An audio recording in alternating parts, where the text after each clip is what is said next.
हम लोग RRB group D के साइंस के कुछ जो प्रश्न आए हुए थे प्रीवियस ईयर में, यानी कि 2018 के जो पेपर हुए थे उसमें जो आए हुए थे उसके बारे में हम लोग पढ़ रहे हैं। तो जो 2018 के कौन से डेट 17/9/2018 में जो पेपर आए थे सेकंड शिफ्ट में, उसका अपन लोगों ने आधा पढ़ रखा था। तो आज हम उसके बाद से स्टार्ट करेंगे, ठीक है। ये सब चीज़ें अपन लोगों ने पढ़ रखा था, तो हम उसके बाद से स्टार्ट करेंगे जो बचा हुआ था कल का, ठीक है। देखिए हम धीरे धीरे कराते हैं क्योंकि चीज़ें आपको समझ में भी आनी चाहिए। ज़्यादा क्वेश्चन करा दें और चीज़ें समझ में ना आए तो थोड़ा दिक्कत हो जाएगी, ठीक। इस वजह से हम थोड़ा धीरे धीरे कराते हैं। तो यहाँ तक अपन लोगों ने देख लिया था पीरियडिक टेबल से रिलेटेड ये क्वेश्चन, जर्मेनियम और सैनिक वगैरह, यहाँ तक अपन लोगों ने देख लिया था। यहाँ तक ये यहाँ तक देख लिया था। तो आज हम इससे चालू करेंगे। क्वेश्चन पूछ रहा है कॉन्स्टेंटीन कौन से धातु का मिश्रण करने से बनाया जाता है। तो जो कॉन्स्टेंटीन है वो आपके कॉपर और निकल है उसके मिश्रण से बनाया जाता है, ठीक है। कॉपर और निकल के मिश्रण से बनाया जाता है। अब देखिए ये कॉन्स्टेंटीन है क्या, इसके बारे में हम जान लेते हैं थोड़ा सा। ये कॉपर इसमें 55% और निकल इसमें 45% होता है। कॉन्स्टेंटीन इसका अगर इंग्लिश लिखे तो थोड़ा हिंदी में गड़बड़ जैसा लग रहा है, CONSTANTAN कॉन्स्टेंटन लिखा जाता है, ठीक है। इसको हम दूसरे शब्द में यूरेका भी बोलते हैं, यूरेका, या दूसरे शब्द में इसका आप कह सकते हैं साइनोनिम है एडवांस या फेरी, ठीक है। अब देखिए इसमें अगर टेम्परेचर वेरिएशन होता है तो इसके प्रॉपर्टी में वेरिएशन कम होता है, जैसे इलास्टिक प्रॉपर्टी हो गया, ठीक है। बहुत सारी इसके प्रॉपर्टी हो गए ना, मैलिएबिलिटी प्रॉपर्टी हो गया। तो जो कॉन्स्टेंटन है, जो मिश्र धातु बना है कॉपर निकल से, उसमें जो वेरिएशन होता है टेम्परेचर डिफरेंस के कारण, 0 डिग्री सेंटीग्रेड पे कुछ प्रॉपर्टी चेंज हो जाता होगा या 100 डिग्री सेंटीग्रेड पे कुछ और प्रॉपर्टी चेंज हो जाता होगा। तो यानी कि जो वेरिएशन आती है ना एलिमेंट में कि 100 डिग्री सेंटीग्रेड पे कुछ इस तरह से बिहेव करने लगता है, 0 डिग्री सेंटीग्रेड पे इस तरह से बिहेव करने लगता है, तो इसमें जो वेरिएशन होता है वो कांस्टेंट होता है, यानी कि ज़्यादा वेरिएशन नहीं होता। तो ये बहुत उपयोगी चीज़ हो जाती है, क्योंकि अगर वेरिएशन होगा तो बहुत सारी चीज़ में हम उपयोग नहीं कर पाएंगे। जैसे ही आपका टेम्परेचर इन्वायरमेंट का बढ़ जाएगा तो इस वजह से इसका नाम इससे ही पता चल रहा है कांस्टेंट रहता है। टेम्परेचर डिफरेंस अगर कुछ ज़्यादा भी हो जाए तो इसका जो प्रॉपर्टी होता है वो कांस्टेंट होता है। तो इस तरह से इस क्वेश्चन को आपको ध्यान देनी है कि इसका मतलब क्या है और इसमें को किस किस से बनाया जाता है और किस लिए इम्पोर्टेंट है, ठीक है। अगला क्वेश्चन देख लेते हैं। मधुमक्खी के अगला क्वेश्चन है कौन सा उत्तक पौधे को कठोर और दृढ़ बनाता है।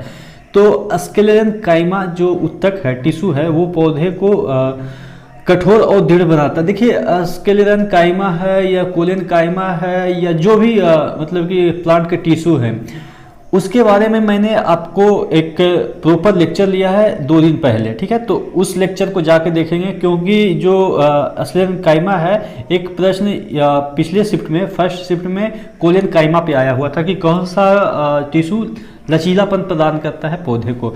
तो स्क्लेरन काइमा ये कठोर और दृढ़ बनाता है पौधे को। इसके बारे में ज़्यादा डिटेल आप पीछे 2 लेक्चर पीछे जाएंगे तो आपको मिल जाएगा। टिश्यू के प्रकार मैंने पढ़ाए हैं, उसमें मिल जाएगा कि स्क्लेरन काइमा क्या होता है, कैसे ये बात करता है।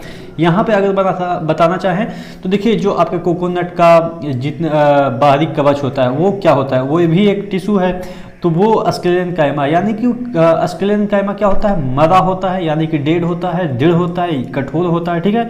या आप धान के जो ऊपरी बाल जो होता है हस्क, जिसको हम भूसा भी कर सकते हैं, वो भी स्क्लेरन काइमा का एग्जाम्पल है, ठीक है। तो बहुत सारे ऐसे जो कठोर आवरण होते हैं वो स्क्लेरन काइमा का एग्जाम्पल है, वो आपके मरे होते हैं, ठीक है, यानी कि डेड होते हैं। तो इसके बारे में और भी चीज़ें आपको जाननी है तो अपनी वो वीडियो में देख लेंगे, ठीक है।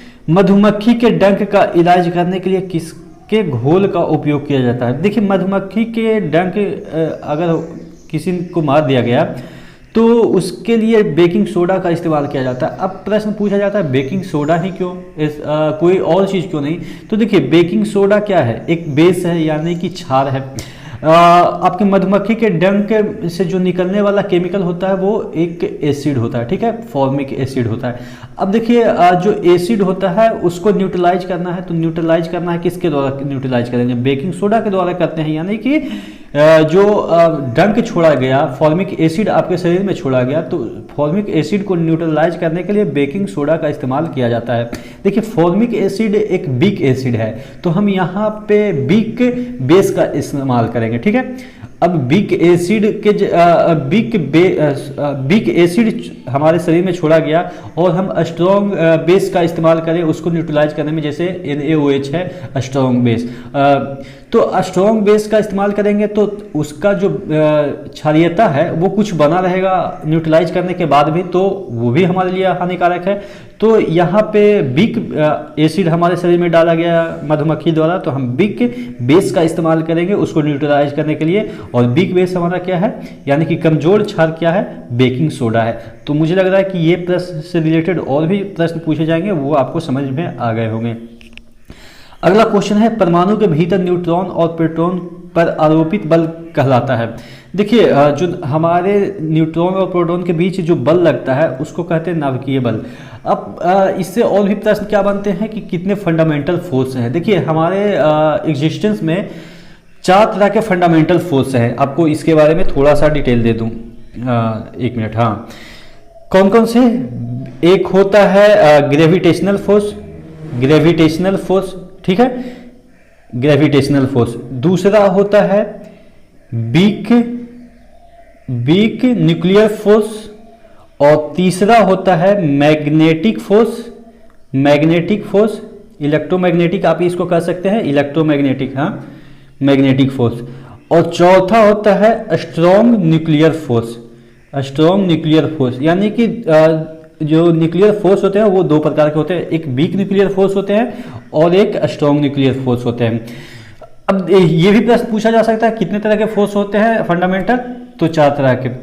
अब इसमें ये प्रश्न पूछा जाता है कि सबसे वीक फोर्स कौन सा है, तो ग्रेविटेशनल फोर्स सबसे वीक फोर्स है, ठीक है। और सबसे स्ट्रॉन्ग फोर्स कौन सा है, स्ट्रॉन्ग न्यूक्लियर फोर्स सबसे स्ट्रॉन्ग फोर्स है। यानी कि ये इंक्रीजिंग ऑर्डर में मैंने लिखा है। अगर आपसे दे दिया जाए ऑप्शन में कि इस तरह से इंक्रीजिंग ऑर्डर में फोर्स का जो मैग्नीट्यूड है उसको मतलब कि अरेंज करो, तो आप ऊपर से नीचे यहाँ अरेंज करेंगे, सबसे कम ये, उसके बाद ये, उसके बाद ये, उसके बाद ये। यानी कि जो न्यूक्लियर फोर्स होता है वो स्ट्रॉन्ग भी होता है और वीक भी होता है। देखिए मैं समझाना चाह रहा हूँ कि स्ट्रॉन्ग कहाँ पे होता है, वीक कहाँ पे होता है। जो आपका डीके होता है, जैसे यूरेनियम का डीके होता है, या और भी जो आइसोटोप होते हैं जो रेडियो एक्टिव होते हैं, जो डीके करते हैं यानी कि अपघटित होते हैं, तो उसमें से अल्फा बीटा गामा वगैरह निकलते रहते हैं, तो वहाँ पे जो फोर्स होता है वो वीक न्यूक्लियर फोर्स होता है। लेकिन अगर आप हीलियम के एक एटम ले लें, हीलियम के एटम में उसके अंदर जो प्रोटॉन और इलेक्ट्रॉन के बीच का जो अबंध है, यानी कि एक दूसरे को अट्रैक्ट करके रखते हैं, वो काफ़ी हाई होता है। आप उसको सिंपली हाथ से जाके इलेक्ट्रॉन को नहीं खींच सकते हैं, ठीक है, बहुत आपको फोर्स लगेगा, ठीक है। तो वो सबसे स्ट्रॉन्गेस्ट हो गया। और ग्रेविटी है वो सबसे लोएस्ट कैसे है, वो सबसे लोएस्ट इस वजह से आपका मास कितना होगा, आपका मास 6 kg होगा। अगर मास की बात करें तो, अगर वजन की बात करें तो वो ऑब्वियस है 60 kg अगर होगा तो होगा, क्योंकि उसमें ग्रेविटी इंक्लूड है। तो मास के बीच लगता है, ग्रेविटी के बीच नहीं लगता है ग्रेविटेशनल फोर्स। तो देखिए मास हमारा 6 kg है, और सपोज चंद्रमा का कुछ और है, ठीक है, सपोज अगर मान ले तो 1000 kg है, ठीक है। तो 100 और 1000 kg के बीच जो लगने वाला ग्रेविटेशनल फोर्स होगा वो काफ़ी कम होगा, क्योंकि डिस्टेंस हमारा काफ़ी मतलब कि है, डिस्टेंस काफ़ी है तो कम लगेगा। तो इस वजह से एकदम से इसमें नेग्लिजिबल हमारा हमें चंद्रमा मतलब कि कितना ग्रेविटी से पुल कर रहे होंगे, एकदम से नेग्लेक्ट है, ठीक है।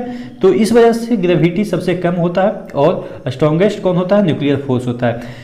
तो न्यूक्लियर फोर्स किस तरह के 2 होते हैं वो मैंने समझाया। और इलेक्ट्रोमैग्नेटिक फोर्स आपको तो पता ही होगा कि इलेक्ट्रिक किसी भी वायर से मतलब फ्लो होती है तो उसके चारों तरफ मैग्नेटिक फोर्स जनरेट होती है, ठीक है।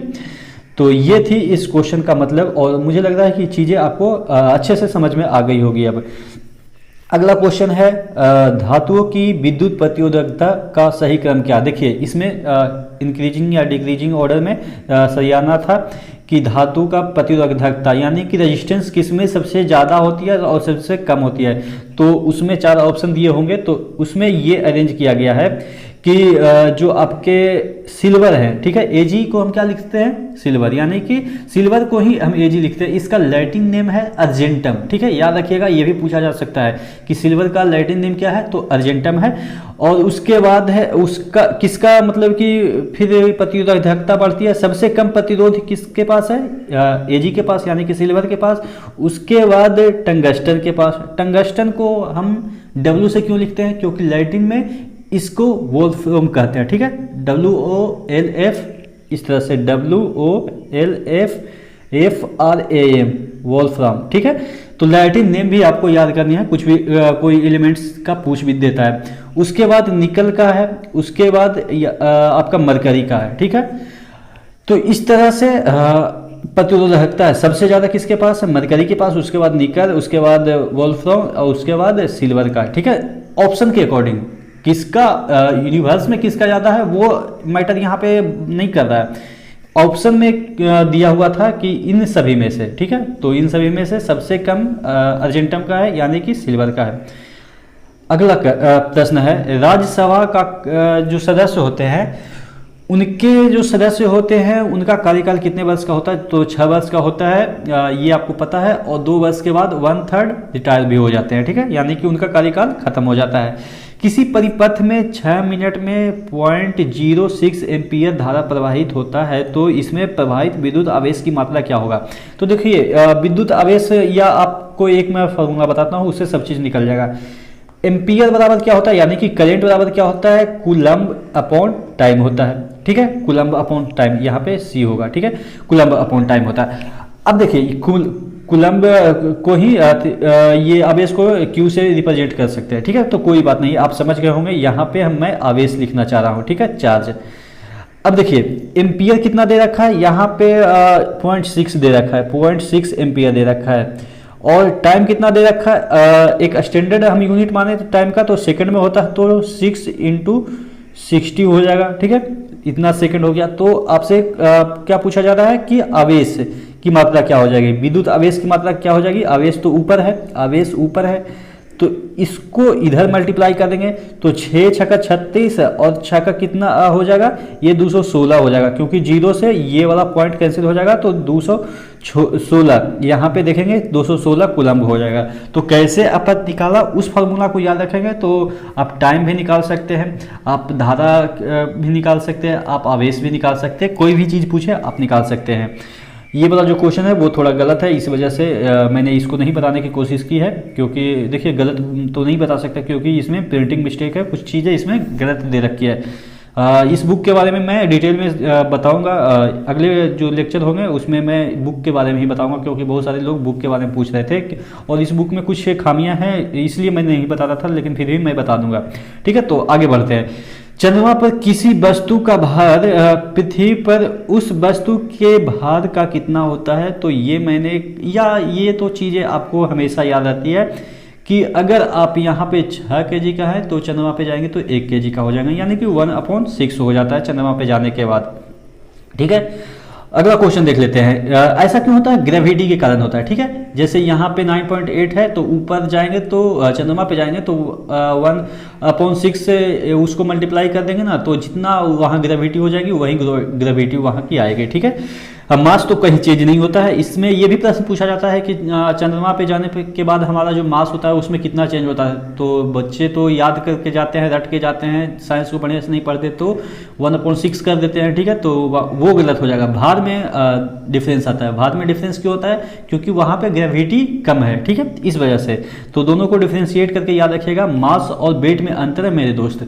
मास में कोई चेंज नहीं होगा, लेकिन वेट में चेंज होगा। वेट में चेंज किसकी वजह से होती है, ग्रेविटी की वजह से होती है। ग्रेविटी यहाँ 9.8 है, ऊपर जाएंगे तो उसको 6 से डिवाइड करेंगे तो उतना ग्रेविटी चंद्रमा की आ जाएगी, ठीक है। तो इस वजह से वहाँ पे जो हमारा वेट है वो 60 अगर केजी का है तो वहाँ पे जाएंगे तो 10 केजी का हो जाएगा, ठीक है। अगला क्वेश्चन है, जब एक गिलास पर रखे गए कार्ड को उंगली से धक्का दिया जाता है तो उस पर रखा सिक्का गिलास में गिर जाता है, यह कथन किस नियम को व्याख्यायित करता है। देखिए कहना चाह रहा है कि अगर एक गिलास है पीने वाला, पानी पीने वाला, ठीक है। ये तो गलत बता दिया मैं, गिलास भी नहीं बन पा रहा मेरे से, क्या बात है।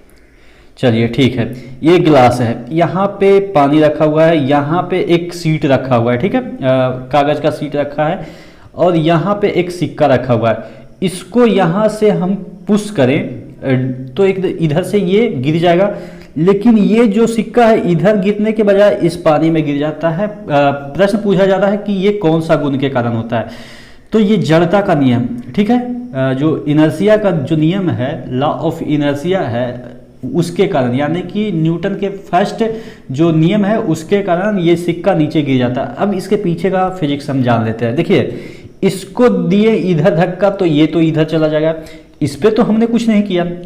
इस क्वेश्चन में ये मानना है कि इन दोनों के बीच फ्रिक्शन नहीं है, यानी कि फ्रिक्शनलेस स्मूथ सतह है यहाँ पे, तो यहाँ पे फ्रिक्शन नहीं है, तो ये जो अपनी अवस्था है वहीं पे बना रहना चाहेगा, ठीक है, यहीं पे, मतलब कि अगर सिक्का यहाँ पे बैठा है तो इस पे तो हमने कुछ नहीं किया, तो ये अपनी अवस्था को बनाए रखेगा। जड़ता का नियम क्या कहता है कि कोई भी ऑब्जेक्ट जब तक हम उस पर अनबैलेंस फोर्स नहीं लगाते हैं वो अपनी अवस्था को बनाए रखता है।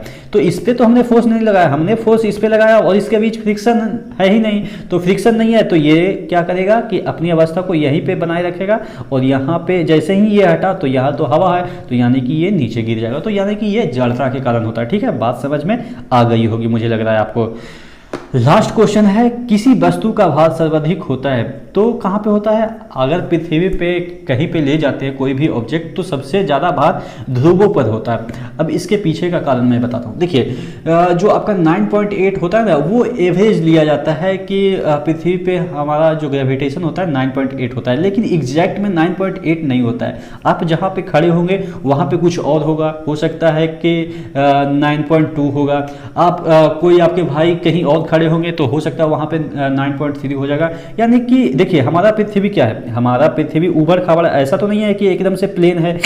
एक तो ये अगर पृथ्वी है, ठीक है, ये अगर सपोज मतलब कि यहाँ पे कुछ हाइट अलग हो गया, यहाँ पे कुछ हाइट अलग हो गया, यहाँ पे कुछ हाइट अलग हो गया, तो हाइट पे डिपेंड करता ना, ठीक है, हाइट पे डिपेंड करता है ग्रेविटी, तो जिसकी वजह से ग्रेविटी में वेरिएशन होते रहता है। तो अगर हम प्रॉपर एक अपना पृथ्वी का ये बनाएं, ठीक है, यहाँ पे थोड़ा सा चपटा, यहाँ पे थोड़ा सा चपटा, ठीक है, तो देखिए जब ध्रुव पर जाएंगे, ये विषुवतीय रेखा है, यहाँ पे अगर रहते हैं तो सबसे कम ग्रेविटी होती है, ठीक है। तो इसी वजह से एक प्रश्न पूछा जाता है आपसे कि रॉकेट जो लॉन्च होता है, जहाँ अगर रॉकेट लॉन्च स्टेशन बनाया जाता है वो लगभग विषुवत रेखा के करीब बनाया जाता है, क्योंकि यहाँ पे आपकी ग्रेविटी होती है वो कम होते हैं, जिसकी वजह से जो रॉकेट लॉन्च करते हैं उसमें आसानी होती है, कम फोर्स में ज़्यादा हाइट गेन कर लेता है, ठीक है। लेकिन जो ध्रुव होता है उस पर सबसे ज़्यादा ग्रेविटी होती है, ठीक है, जिसकी वजह से ग्रेविटी ज़्यादा होगी तो वजन हमारा बढ़ जाएगा।